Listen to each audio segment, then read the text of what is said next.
Բարև ձեզ, հարգելի գործընկերներ։ Ազգային ժողովի պաշտպանության հարցերի հանձնաժողովի արտահերթ նիստը, որտեղ պետք է քննարկվեր գումարի դիմաց զինծառայության ժամկետը կրճատելու աղմուկ հանած օրինագիծը, այսօր չեղարկվեց։ Թե ինչու չեղարկվեց նիստը, հակասական պատճառներ բերվեցին։ Պատճառը կայանում է նրանում, որ հրատապ քննարկման հարցեր կան։ Բովանդակային հետաձգման հարց չկար, ենթադրում եմ անակնկալի էին եկել, որովհետև այն ներկայությունը, որ կար հանձնաժողովում,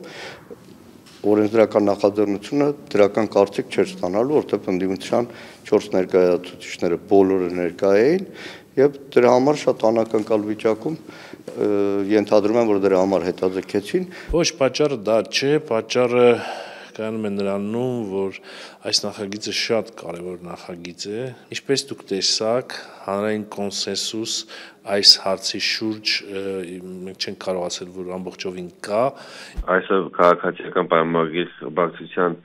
մի քանի պատգամավորներ չկարողացան ներկա գտնվել նիստին, դրանով պայմանավորված նիստը հետաձգեցինք։ Նախագծի հեղինակ իշխանական պատգամավոր Հայկ Սարգսյանն ասում է, սակայն այս շաբաթ արդեն նորից կհավաքվեն եւ հավանություն կտան իր հեղինակած նախագծին, որով առաջարկվում է կրճատ ժամկետով ծառայություն սահմանել գումարի դիմաց։ 18 միլիոն դրամ վճարելու դեպքում զինծառայությունը կսահմանափակվի 4 ամսով, 24 միլիոնի դեպքում միայն 1 ամսով։ Սարգսյանի առաջարկած եւ կառավարության հավանության արժանացրած նախագծով կա նաեւ մի կետ նախազորակոչային տարիքի տղաների վերաբերյալ։ Մինչև 16 տարեկան տղաները պետությանը մեխանիկորեն 15 միլիոն դրամի պարտք կունենան, որը կզրոյացվի, երբ նրանք կհաշվառվեն զինծառայության համար կամ կվճարեն այդ գումարն ու կհրաժարվեն Հայաստանի քաղաքացիությունից։ Հայկ Սարգսյանն այսօր Ազատության հետ զրույցում ուշագրավ հայտարարություն արեց, նշելով, որ ցանկանում են նախագիծը հնարավորինս արագ օրենք դարձնել մինչև ամառային զորակոչը, քանի որ նախաձեռնությունը փաստացի ազդել է Հայաստանի քաղաքացիությունից հրաժարվելու ծրագրեր ունեցողների վրա,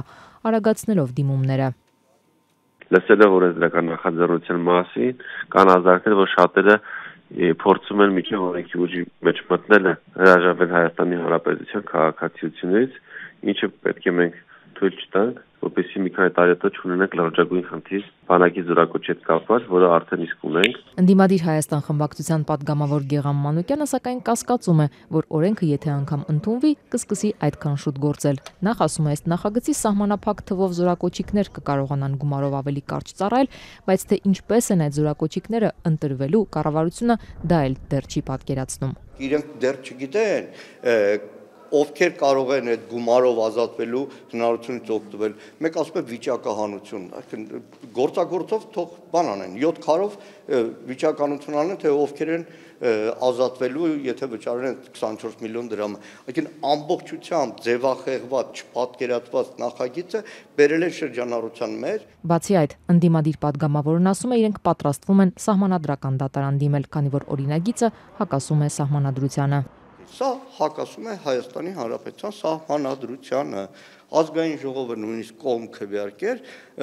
մենք պատրաստվում ենք գործընկերներով դիմել սահմանադրական դատարան, որտեղ Հայաստանի Հանրապետությունում շեշտվում է բոլորը հավասար են օրենքի առաջ, անկախ սոցիալական, սեռային, ռասայական եւ այլ պատկանելությունից, իսկ այս օրենքի նախագծով հարուստ մարդը կարող է բանակում չծառայել սահմանադրությամբ հայրենիքի նկատմամբ պարտք չկատարել, ոչ հարուստ մարդը պարտավոր է գնալ ծառայել։ Արմեն Խաչատրյանը սակայն ասաց, չնայած հնչող քննադատության, այդ թվում մարդու իրավունքների պաշտպանի գրասենյակի մտահոգություն հայտնող հայտարարությանը, իրենք օրինագիծը շրջանառությունից չեն հանելու։ Նախագծից չենք կարող հրաժարվել, որովհետև կա վիճակագրություն, կա խնդիր։ Կարծում են հավաքվելիք գումարով կլուծեն պայմանագրային զինծառայողներին վճարելու հարցը։ Բացի այդ, գումարով քիչ ծառայողները պահեստազորում կհաշվառվեն եւ անհրաժեշտության դեպքում կհամալրեն բանակի շարքերը։ Այսինքն այդ ռեսուրսը մենք չենք կորցնում։ Այդպես չի, որ կարճ ծառայեց, վերջ, ինքը այլևս Հայաստանի Հանրապետության պաշտպանության հետ կապված բան չունի։ Չնայած քննադատությանը, Հայկ Սարգսյանն ընդհանրապես համաձայն չէ, որ նախագիծը բացասական է ընդունվել։ Հակառակը կարծում է, որ սա սպասված նախագիծ է եւ որ առաջիկայում կփորձի օրինագծի վերջնական տարբերակում պակասեցնել քիչ ծառայելու դիմաց պահանջվող գումարի չափը։